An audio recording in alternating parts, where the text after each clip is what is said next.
All right, here I go again, answering some questions that might be relevant to you if you are a life slash health slash relationship coach and you are starting out, or maybe you've been in a business for a while, but you need to bring in more clients. I'm here to help you.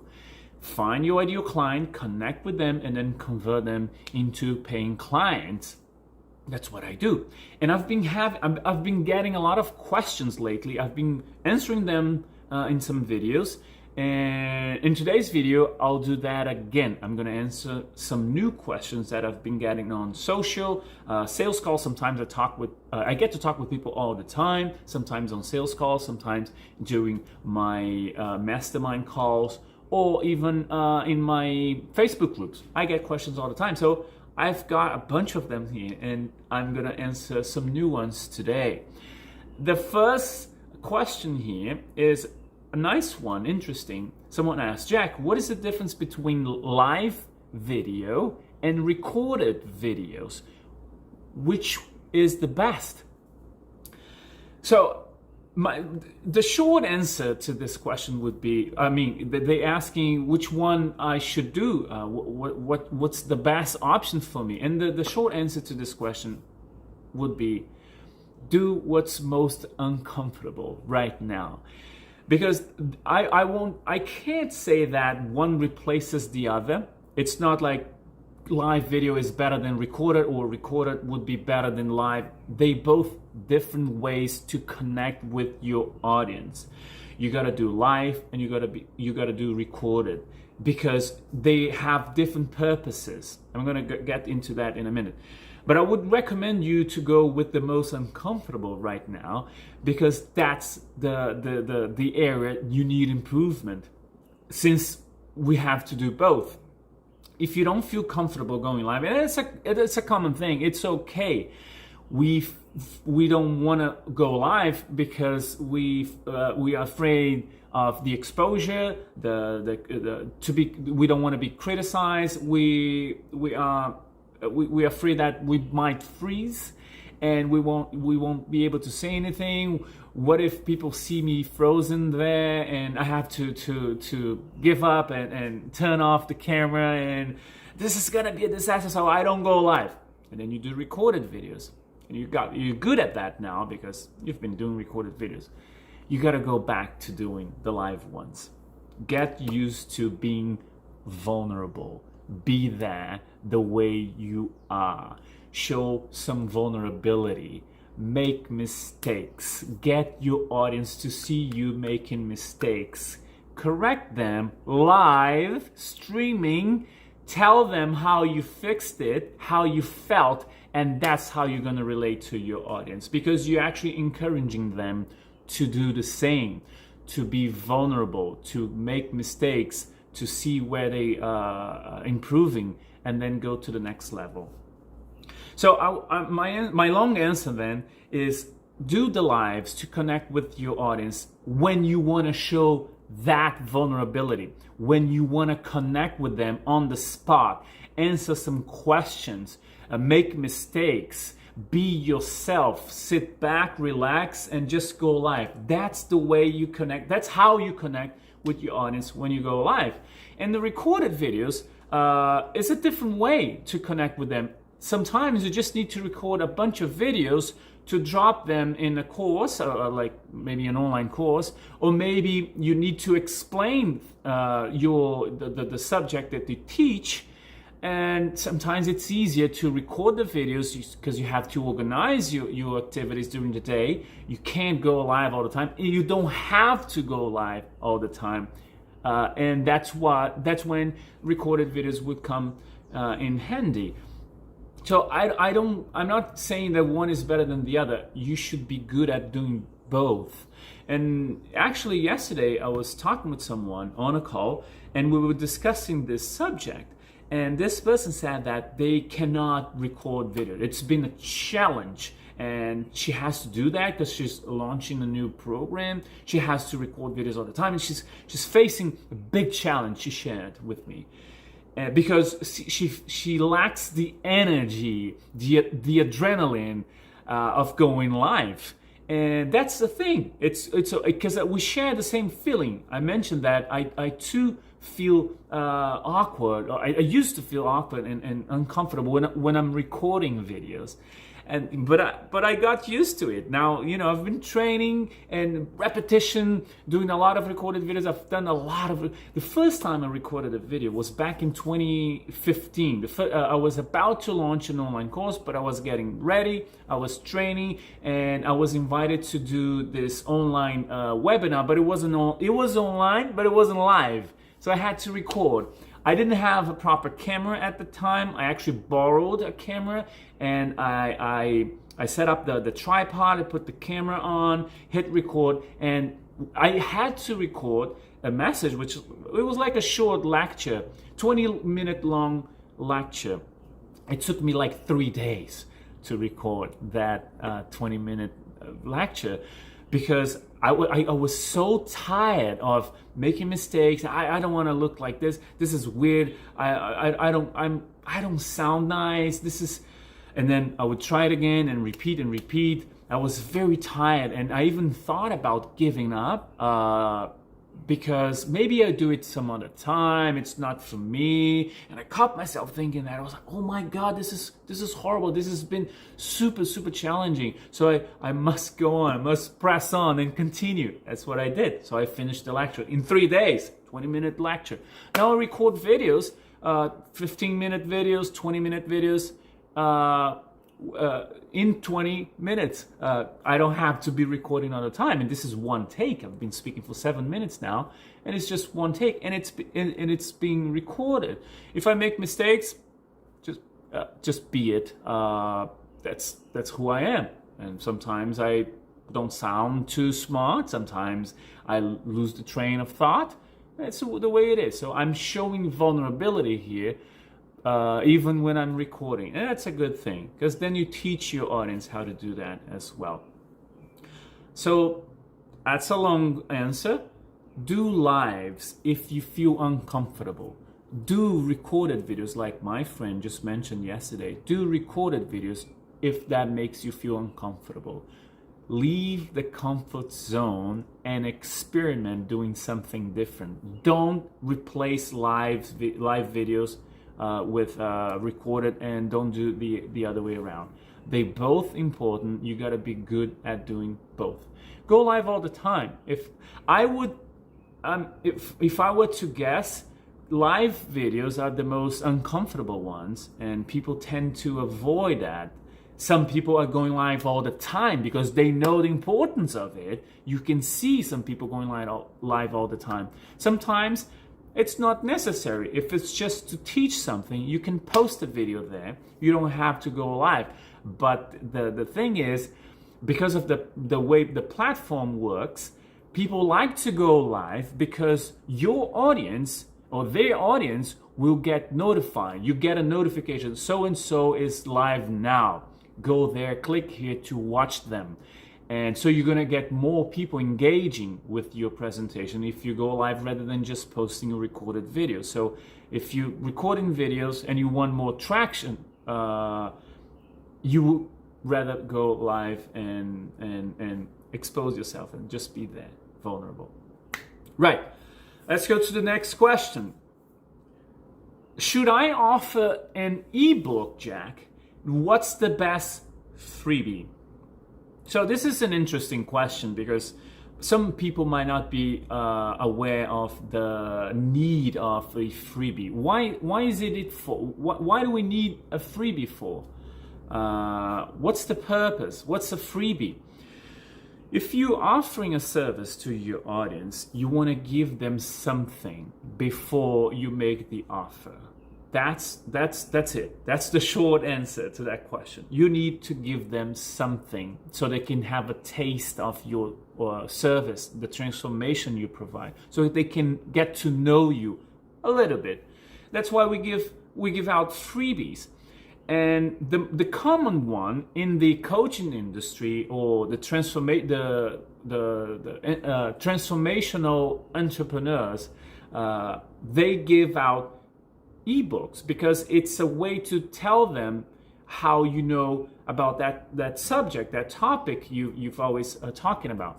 So you know a little bit, you want to teach them, so you give like 3, 4, 10 pages of explaining something you really know a lot about.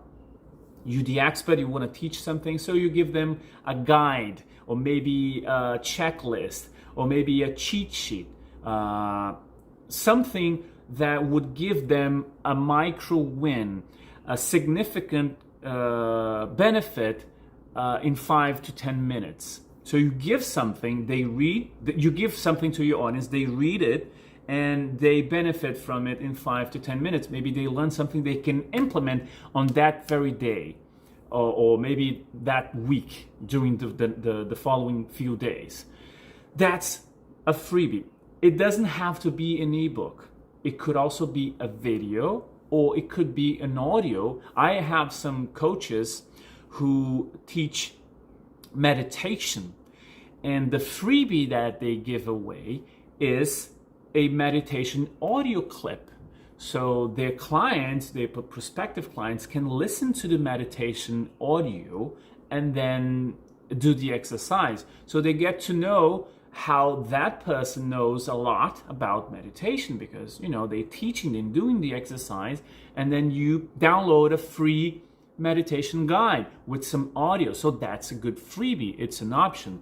But most people use ebooks, and that's a good one. I have some of my own, and the recommendation here, the long answer, would be write something short. I like to teach an 8-page perfect ebook. I learned a few years ago how to make a good not selling, you're giving it away, but you attracting people to consume that product, which is free, but you actually giving them something of value. And why do we need to do that? You give something before they give them their time. That's why we give away freebies. If you want them to listen to you, you asking for their time, and that's something of value. Their time, it's very valuable. So if you want them to listen to you and you want them to give you their time, you need to give them something first, and then you ask for their time. Give them a freebie, an 8-page ebook, or an audio clip, or a video, or an exercise, or a cheat sheet. Something that they can do an exercise, get the benefit of knowing how you understand about the service you provide. And then, okay, I get that. I like what Jack does, and I read his ebook, and it is super interesting. Now I ask for their time. Okay, would you be interested in knowing more about what I do? This is another thing that I do. It's super cool. Okay, I'm listening now. Now they're listening because you already gave something first. So now they can pay you with their time, which is valuable, but you gave them something first, the freebie. That's why we give freebies away. And also, well, that's the technical, well, that's the concept of giving away freebies. But the technical part of it is because you want to capture leads online. So you want people to download your freebie, and you want their time in return. But time can also mean their email, their contact information, so you can then reach them later on with some more information, inviting them to know more about yourself, about the service you provide. So you capture their email, allow them to download something for free, something valuable, the freebie, the ebook. So they download it. You get their email, their contact information. Now you can contact them. Hey, remember, have you read the ebook? Was it of value for you? Did you enjoy it? Did it help? Now I have this other thing that I do, and then you can communicate, and they'll be able to give you their time now because you've offered something first. That's question number 2. Let's go to the next one. Jack, what was the one book you read that made all the difference? I like this question. I don't get asked that a lot, and that's probably why I like this question. The one book that made all the difference was a book that I read many years ago by Jack Canfield. I'm a huge fan. Huge fan. I consider Jack Canfield my friend, my mentor, and also my friend because I've read so much that he's written that I understand how he thinks. So he's a role model. And when I'm facing a situation in my business or in life that I need some guidance, and I don't know what I should decide, I like to think, what would Jack do? The other Jack. What would he do in this situation? And then I kind of know right then. And the book that he wrote many years ago is called The Success Principles. Very famous book, popular. Maybe you've read it, maybe you haven't. And that's a good recommendation. So I read that many years ago, and in 2015, he released a special edition. I think it was the 10th anniversary edition because the book was written 05. Yeah, that's the 10th anniversary. 2015 he released this book, the same book, but with the special. And in this new edition, I would recommend you to read that one. He tells the stories of people who read the book during that 10-year period and got amazing results. Big transformations. And he tells those people's stories in the book. So the book is longer because of the stories of people who applied all the 68 principles that he teaches in the book. That's the one book that made all the difference, and I decided to pursue the coaching career to help others, to improve myself so that I can help others reach a different level in their lives, which what I've been doing. That's what I do. I like to improve, I like to get better, and I like to help others do the same. That's one book. If that's the book that made all the difference in terms of my life, including the business side of it, but my life in general, overall. If I was to mention a book that helped me get more aligned with my business in terms of marketing, sales strategies, it would be Russell Brunson's book, The Expert's Secrets, I think. There's two, .com, experts.com, .com's experts, .com's secrets, and then Expert's Secrets. The Expert's Secrets, I actually got it right here. This one here. It was giving it away as a freebie a few years ago, and if you haven't, well, it was too fast. That's the one. That's the book. He was giving it away as a freebie, a strategy, the same strategy we talked about, and he put it all in here, like everything he knows about how to launch an online course, how to leverage your expertise and make it a living off of it. And that's how I learn a lot about launching courses, webinars, lead magnet, freebies, ads, how to understand your audience and the need that your audience has and how to provide that, sales, everything. So that's a great. Well, I've learned a lot about good authors out there, amazing authors, but this is one that triggered my interest in learning more. I also like Donald Miller because his topic, what he talks about in his books and his trainings, is very similar to what I do, because he talks about the storyline of each business. And since I teach storytelling, that's my thing. So I think we kind of talk the same language when we're teaching. So that's another author that I admire a lot, Donald Miller. So yeah, 3 questions answered, long versions of them, and I hope that helped, and it could help you move on, or maybe get over that obstacle that you're going through right now. Maybe one of those questions that were answered could help you get past that hurdle and then keep pushing forward.